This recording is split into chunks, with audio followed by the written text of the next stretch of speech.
Ranking Member of the full committee for 5 minutes.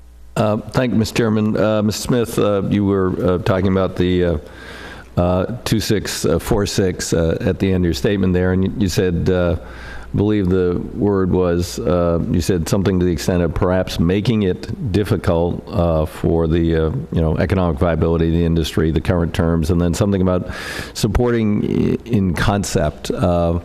What reservations or concerns does the administration have that they can't wholly endorse this legislation? I don't think that we have any reservations about the ideas behind the legislation or what it needs to achieve. We simply have not had the time to go through our process of reviewing and commenting on the legislation. I believe that even in our initial look at it, there are perhaps some suggestions that we would have for drafting, and I believe that our staffs have spoken with your staff about those suggestions. But as a basic point, we support the objective of the legislation, what the legislation is trying to achieve. Okay, well, you have the principal author of the bill here, and myself and Mr. Huffman, and we would be happy to entertain any suggestions, but it's our hope that the committee will consider this legislation in the very near future and send it to the floor, so we need to do this on a expedited basis. I mean, some of these people are just barely hanging on, and for a lot of people, the difference in the percent of their landings, that the value that they'll have to pay doesn't sound like a lot, but to them it's a difference between whether they stay in the business or not. And it'd be a shame to drag this out and not save people this year as soon as possible.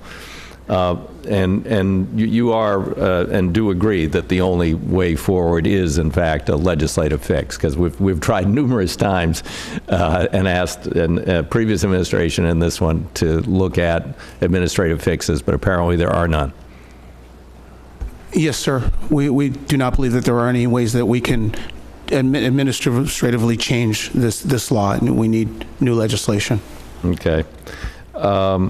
Now, as I understand, and I assume you're going to be reluctant to answer this, but you worked on international environmental policy in the USTR's office. I've had the pleasure of meeting with the USTR in a number of venues to express strong concerns about the TPP, and one of my many concerns about that agreement relates to the environmental section.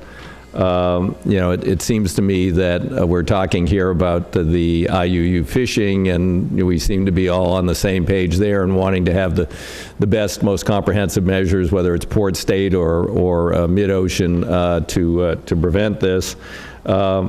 Do you think that the language that has been published publicly regarding the environmental compliance section is adequate to meet those concerns about illegal fishing?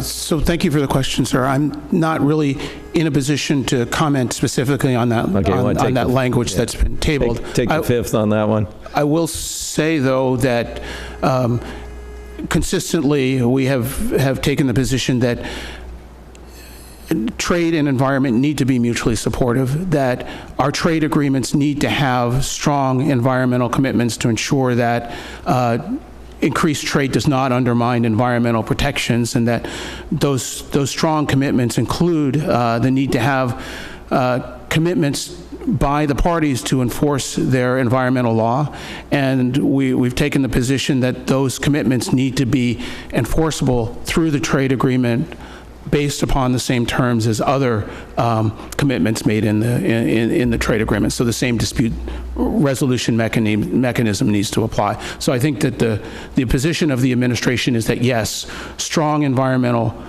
provisions are needed, and that including covering things such as IUU fishing and stopping shark finning are appropriate. Okay, thank you, Mr. Chairman.